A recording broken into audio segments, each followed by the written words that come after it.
Je bénis le nom du Seigneur ce matin et Dieu faisant grâce, nous allons continuer ce que nous avons commencé à regarder le dimanche passé. Et je l'avais intitulé l'église locale et les dons de ministère. C'est vrai que ça fait comme un grand titre et ça ressemble à la lutte d'un titre même de séminaire. Parce qu'il y a beaucoup de choses à regarder. Mais je voulais simplement attirer notre attention sur des choses très simples. À la fois simples, mais à la fois puissantes. Pour nous amener à apprécier le plan de Dieu, le projet de Dieu pour l'Église. Amen. Nous avons regardé dans ce texte, dans cette perspective de l'Église locale et les dons de ministère, nous avons pris une image par rapport à l'Église d'Éphèse, tel que décrit dans le livre de la Révélation, le livre d'Apocalypse, chapitre 2. On ne va pas revenir sur ce qu'on a dit, mais je vais prendre quelques bouts qui vont me permettre de continuer notre partage. Amen. Amen.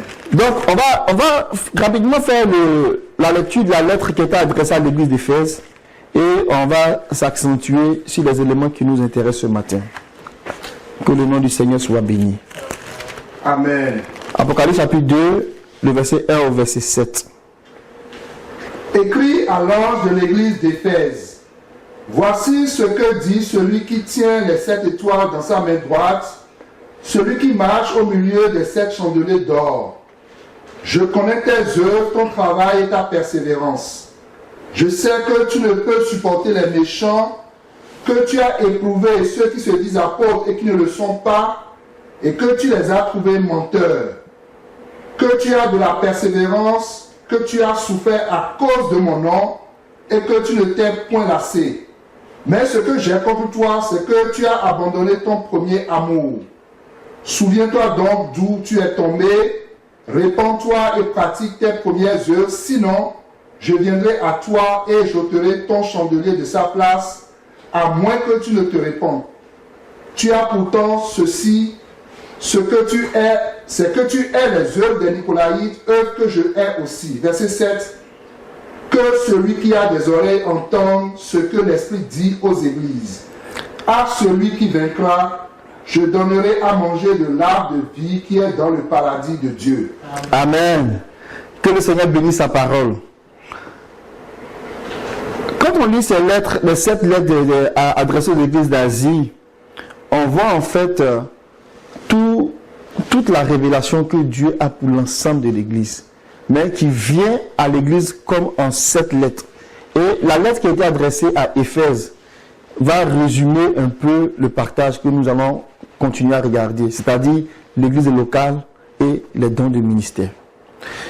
On a dit que l'église, au-delà des définitions classiques que nous connaissons, à savoir que c'est le peuple que Dieu appelle à sortir hors d'eux. Et quand on regarde, on considère l'esprit de la prophétie, on voit que c'est le peuple que Dieu appelle à sortir hors du monde. Donc c'est la définition de base. C'est une nation, c'est un peuple, c'est un corps de personnes que Dieu fait sortir du monde. Ça, c'est les définitions que nous connaissons. Ce sont les définitions, j'aime les dire, classiques que nous connaissons. Mais si on pousse un peu plus loin, on se rend compte que ce corps qui sort, ce n'est pas n'importe quel corps. C'est quelque chose c'est un corps qui est précieux aux yeux de Dieu. Et nous avons dit que ce corps-là, c'est le corps qui va manifester Dieu. La vie est manifestée pleinement lorsqu'il y a une nature qui vit dans un corps. Donc, la vie divine, par exemple, elle est manifestée lorsque la nature divine s'exprime, mais pas de façon spirituelle, mais dans un corps glorieux. Et Dieu a choisi l'Église pour être ce corps-là. Et dans le corps qui est l'Église, Dieu va faire couler sa vie divine, sa vie la plus élevée. Et donc, la vie que Dieu veut voir, qui est la manifestation la plus élevée, c'est de voir Dieu manifester corporellement. C'est vraiment glorieux. Et le Seigneur Jésus est un peu comme, pour ne pas dire, il est même le prototype, il est l'exemple que Dieu a donné pour montrer comment cette vie-là, qui est, j'ai envie de dire, cachée aux yeux des hommes, Dieu veut la rendre visible, expressive. À travers la vie du Seigneur, on voit que le Seigneur lui-même là il est la manifestation, il est la révélation de toute la plénitude de Dieu de façon corporelle. Amen. Alléluia. Donc ce travail que Dieu est en train de faire avec l'Église, c'est d'arriver à cette similitude, cette ressemblance, point par point, avec le Seigneur. Donc, on voit que l'Église n'est pas simplement un peuple que Dieu fait sortir, mais c'est l'Église c'est un peuple que Dieu non seulement fait sortir, mais va le configurer pour l'amener à la manifestation, à la ressemblance de la personne du Seigneur. Donc, c'est un travail vraiment très, j'ai envie de dire, important pour Dieu. Et c'est une œuvre de grande importance que Dieu a commencé à faire. Donc, pour nous permettre d'apprécier et de voir comment le Seigneur va travailler, il a fait donner des images. Et on voit que Israël, avant que le Seigneur ne vienne dans les jours de sa chair, était comme ce peuple-là qui représentait, on va dire, qui exprimait Dieu sur la terre. Mais quand la vérité est venue, quand la lumière est venue, quand la perfection est venue, Israël qui a joué ce rôle-là était comme une image. Donc la réalité est venue, on a mis l'image de côté et on rentre dans cette réalité-là. Et l'Église est cette réalité-là. Et à travers l'Église d'Éphèse, c'est que le Seigneur doit nous montrer à l'Église d'Éphèse, cette même réalité-là, elle est vraie pour chacune des 6 autres églises. Amen. Amen. Comme aussi d'autres réalités que le Seigneur a montrées à chacune des autres églises, elle aussi vraie, elle aussi une réalité pour l'église d'Éphèse. Donc on a comme 7 réalités pour l'église elle seule. Et toutes ces 7 réalités-là doivent se manifester et doivent révéler pleinement la personne du Seigneur. Donc on va regarder la réalité de l'église d'Éphèse.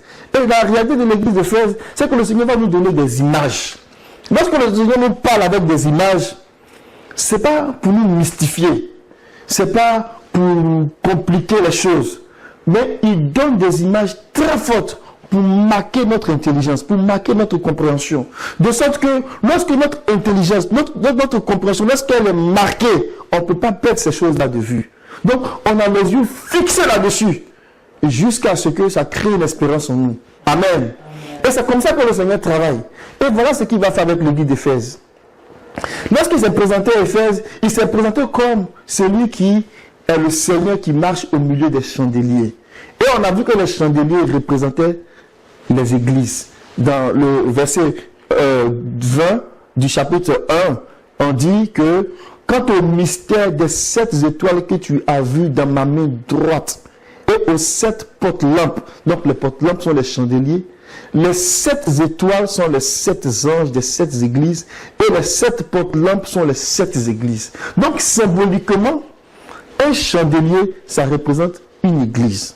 Amen. Un chandelier, c'est l'église. Mais ce n'est pas n'importe quel chandelier, c'est un chandelier d'or. Alléluia. Un chandelier d'or pur. Donc, le Seigneur, il voit l'église comme un chandelier d'or pur. Et il voit l'église d'Éphèse comme un chandelier d'or pur. Alléluia. Mais il dit à un chandelier, lorsqu'on a un chandelier, lorsqu'on a un porte-lampe, qu'est-ce qu'on fait? On met une lampe là-dessus. Son nom le dit bien, un porte-lampe. Un chandelier, c'est un porte-lampe. Donc, lorsqu'on a un chandelier, on met une lampe là-dessus. Amen. Amen. Mais quand on met la lampe sur le chandelier, c'est pour faire quoi? C'est pour faire briller, c'est pour donner la lumière. Alléluia. Mais pourquoi on veut donner la lumière? La question elle est là. Pourquoi Dieu veut donner la lumière? Et il montre ça à travers les Écritures, l'importance de la lumière. Mais restons un peu focalisés sur les images. Après, on va rentrer dans la signification de ces choses-là. Donc, il présente l'église d'Éphèse. Donc, il présente l'église en général. Il présente l'église locale. Il présente l'église dans une ville comme un chandelier. Et il dit que il présente le chandelier comme un porte-lampe. Il présente ses serviteurs. Il présente les anges ici comme des étoiles. Mais l'étoile donne la lumière. L'étoile, elle donne. Sa capacité, c'est de donner la lumière. Le soleil est une étoile. Et le soleil génère la lumière. Une étoile génère la lumière. Donc, il présente le porte-lampe qui est l'église et il présente les étoiles. Mais pas n'importe quelle étoile. 7 étoiles. Et une étoile pour un chandelier. Et qu'est-ce qu'on fait? On doit poser, schématiquement, si on veut se représenter ça, poser la lampe sur le porte-lampe pour qu'il y ait la lumière. Mais dans notre cas ici, on va poser l'étoile sur le porte-lampe pour que l'étoile donne de sa lumière. Amen. Amen. Donc, dans l'église qui est le chandelier, qui est le porte-lampe, Dieu s'attend à ce que ce chandelier-là porte la lumière. Mais de quelle façon? Il prend les étoiles, qui sont des ministères, qui sont des serviteurs de Dieu, qui sont les anges, qui ne sont pas, c'est pas une personne, c'est un ensemble de personnes. Et il prend, il le met sur le porte-chandelier, et à travers le ministère des anges, à travers le ministère des étoiles, à travers le ministère des étoiles qui sont des serviteurs de Dieu, la lumière commence à briller. C'est vraiment important qu'on ait ce schéma-là. Dieu ne fait pas autrement. Il faut qu'il y ait un chandelier qui est un porte-lampe. Et il faut qu'il y ait une lampe. Ici, la lampe, c'est notre étoile qui va donner la lumière. Alléluia. Et c'est comme ça que Dieu, quand il voit les affaires de l'église, c'est comme ça qu'il regarde. Donc quand le Seigneur vient dans une église, là, il regarde l'église comme un chandelier. Donc il s'attend à ce qu'il y ait des étoiles. Des étoiles qui vont donner de la lumière. Alléluia. Et quand la lumière va briller, la lumière va venir faire un travail. Mais ce travail de la lumière, là, c'est pour donner la vie. Amen. Donc je veux qu'on regarde ces images-là et tranquillement voir l'œuvre que Dieu est en train de faire au travers de l'église, par le moyen de l'église et dans l'église. C'est vraiment important. Donc quand on considère l'église d'Éphèse, il se donne ces images-là et il dit à Éphèse que je sais que tu m'aimes, je sais que tu fais beaucoup de choses pour moi. Je sais que tu es attaché à moi, tu n'as pas renié mon nom. Je sais que tu as de la persévérance. Je sais que tu es capable d'identifier des gens de la synagogue de Satan. Je sais que tu es capable d'identifier les faux prophètes, d'identifier les fausses doctrines. Tu fais beaucoup de choses pour moi. Je connais tes œuvres. Mais j'ai quelque chose contre toi. Je sais que tu es capable de dénoncer les Nicolaïtes. La doctrine des Nicolaïtes, on l'a déjà étudié plusieurs fois ici. Mais pour faire simple, encore plus simple, c'est lorsque on reconnaît une classe de personnes qui a un statut à part et on veut que ces personnes-là dominent sur le peuple. Et on vient trouver des versets dans la Bible pour pouvoir justifier ça. De manière à ce que cette doctrine-là puisse être acceptée dans le peuple et que le travail se fasse de façon, j'ai envie de dire, un peu comme officielle. Donc on va officialiser des ministères, un corps de personnes, et ils vont régner sur le peuple, et ils vont commencer à détruire le peuple. Parce que c'est ça le but. Nicolaïte, c'est la destruction du peuple. Et c'est une doctrine du démon. Et le Seigneur dit à Éphèse, je sais que tu es capable. Cette doctrine-là, de la repousser du milieu de toi. Tu es vraiment suffisamment préparé, tu comprends ces choses-là. Et ça, j'apprécie ça de ta part.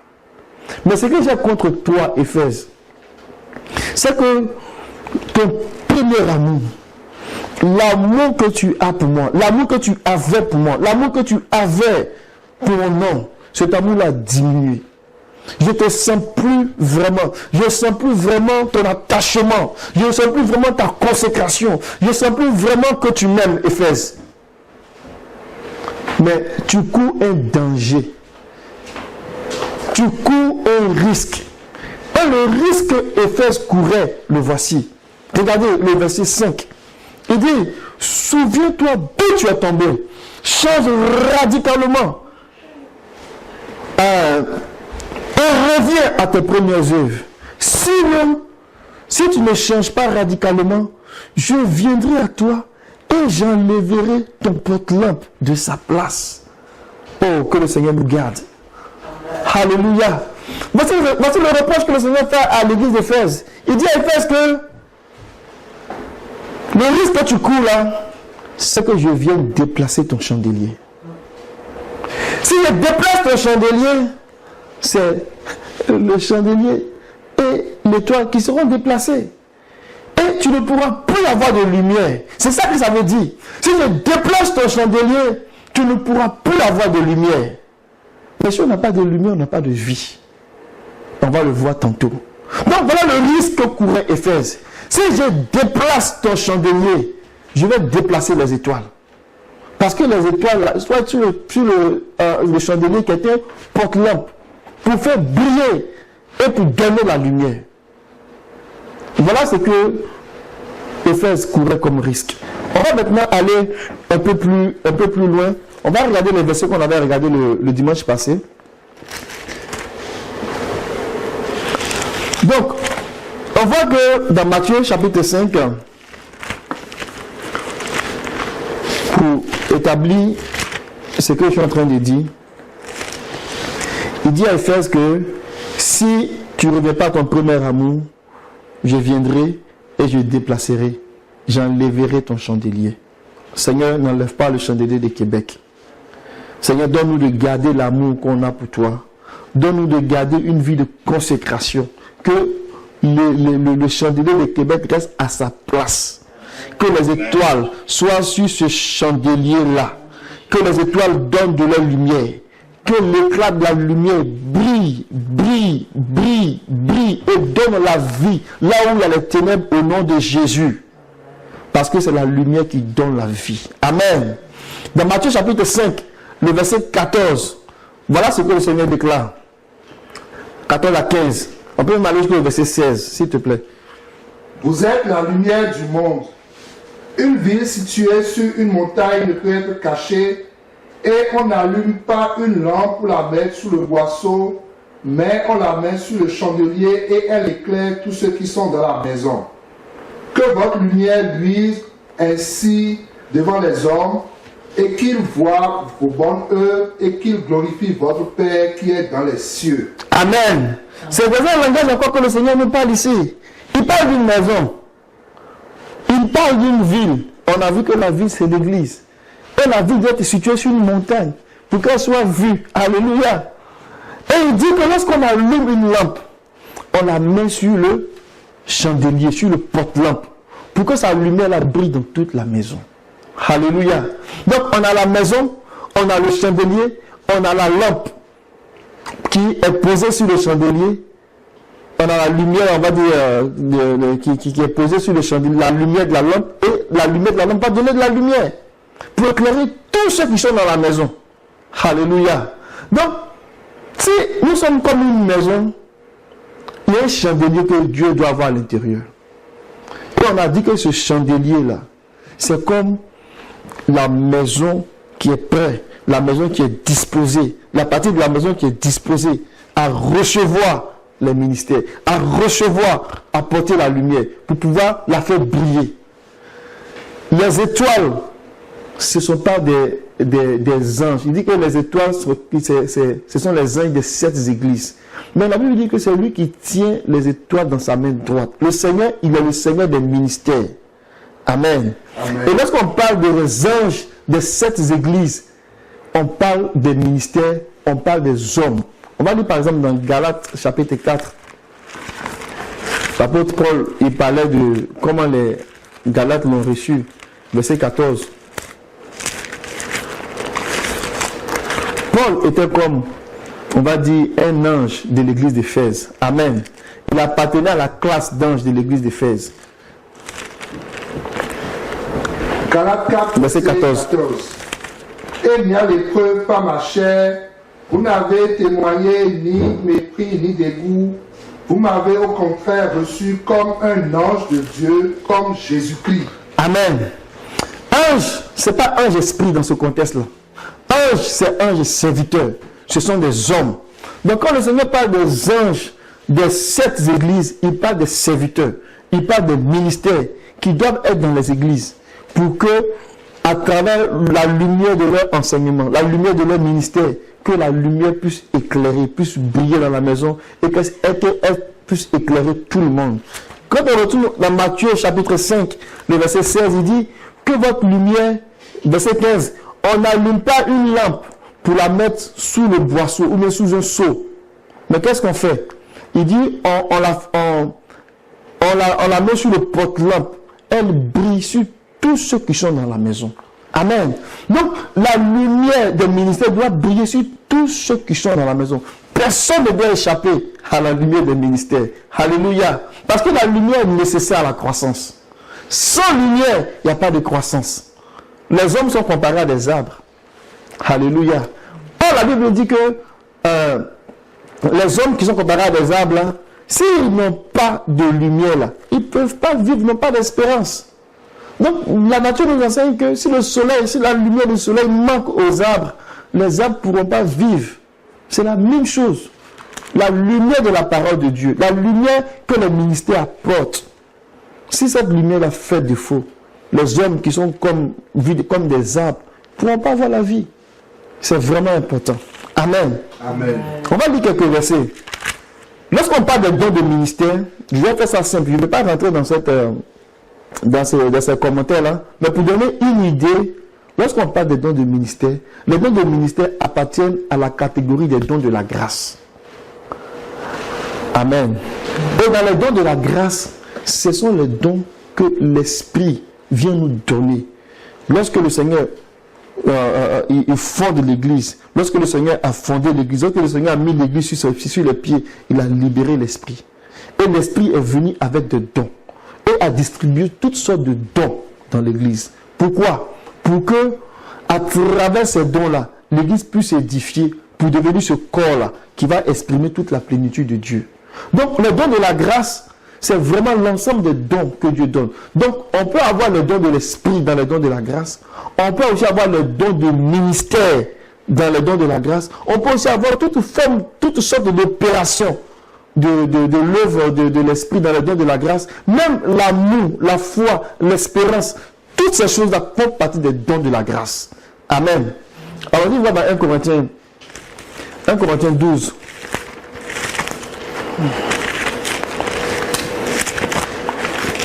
Pour essayer pour ceux qui sont un peu, qui veulent que les choses soient claires dans leur tête, là, on va aider peut-être à situer ça avant de continuer. Dans 1 Corinthiens 12, on va lire le verset 1 au verset 4, disons jusqu'au verset 5, voire 6. Pour ce qui concerne les dons spirituels, je ne veux pas, frères, que vous soyez dans l'ignorance. Vous savez que lorsque vous étiez païens, vous vous laissiez entraîner vers les idoles muettes, selon que vous étiez conduits. C'est pourquoi je vous déclare que nul, s'il parle par l'Esprit de Dieu, ne dit « Jésus est anathème », et que nul ne peut dire « Jésus est le Seigneur » si ce n'est pas le Saint-Esprit. Il y a diversité de dons, mais le même Esprit. Diversité de ministères, mais le même Seigneur. Diversité d'opérations, mais le même Dieu qui opère tout en tous. Le verset 7. Or à chacun, la manifestation de l'Esprit est donnée pour l'utilité commune. Amen. Amen. C'est vraiment important. Pour montrer que c'est l'Esprit qui est l'auteur de la manifestation des dons spirituels, des pratiques spirituelles dans l'Église. Ce n'est pas un homme, c'est l'Esprit. Alléluia. Et quand l'Esprit vient, il vient avec son lot de dons. Il vient avec le lot des dons de la grâce. Les dons de la grâce, ça veut dire les dons qui sont donnés à l'époque de la grâce. Amen. Amen. Les dons de la grâce qui sont donnés parce que l'Esprit a été libéré. Donc quand l'Esprit vient, il y a un groupe de dons, par exemple, les dons de l'Esprit. Quand on lit à partir du verset 8 jusqu'au verset 10 par là, on va voir ce groupe-là, des dons de l'Esprit. Et quand on va dans Éphésiens chapitre 4, on nous parle des dons, les 5 dons, par exemple, Éphésiens chapitre 4, lorsqu'on va lire à partir du verset 11 au verset 12, on va nous parler des dons de ministère. C'est lui qui a donné les uns comme apôtres, d'autres comme prophètes, d'autres comme annonciateurs de la bonne nouvelle, comme bergers ou bien pasteurs, comme maîtres. Donc, apôtres, prophètes, évangélistes, pasteurs et docteurs. Ce qu'ils ont en commun, ces ministères-là, c'est le ministère de la parole et de l'esprit. C'est ça qu'ils ont en commun. Donc, tout ce mot-là, on va appeler ça don de ministère.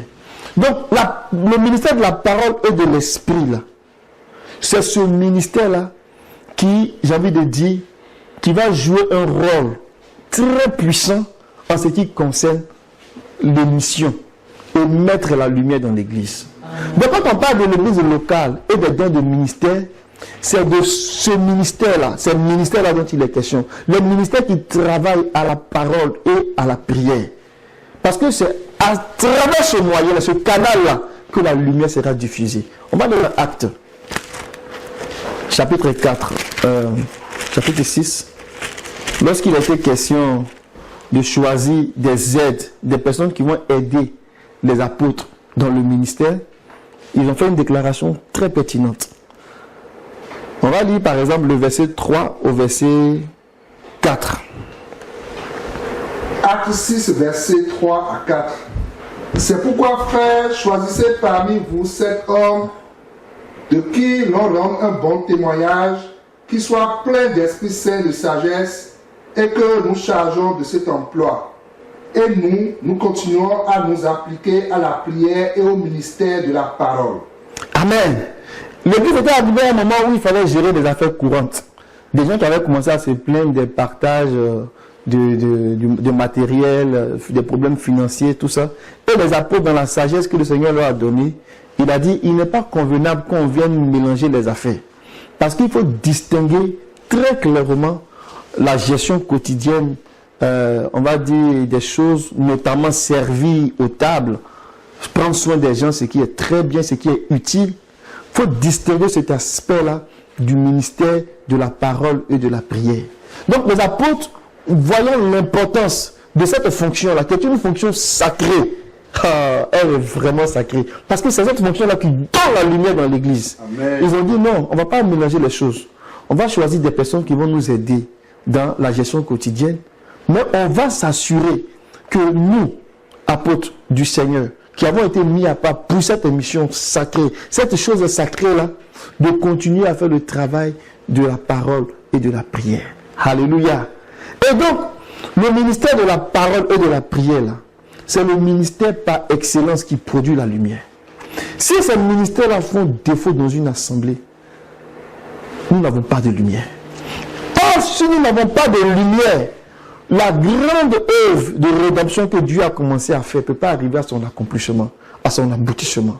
C'est pour cela que nous devons prier et nous devons demander à Dieu, nous devons invoquer vraiment le Seigneur, pleurer le Seigneur pour que ces ministères-là se lèvent du milieu de nous, pour que ces ministères-là foisonnent au milieu de nous. Le ministère de la parole et de la prière. De sorte que quand la parole est libérée, l'esprit est en mouvement pour venir guérir les cœurs. Alléluia. C'est vraiment très important. On va regarder un peu quelques paroles du Seigneur pour venir apprécier cette œuvre-là. Alléluia. Regardons par exemple quand le Seigneur va dire ce qu'on a regardé dans Matthieu 5 et on va le voir dans Luc. Luc 8. Que Dieu nous aide. Amen. Amen.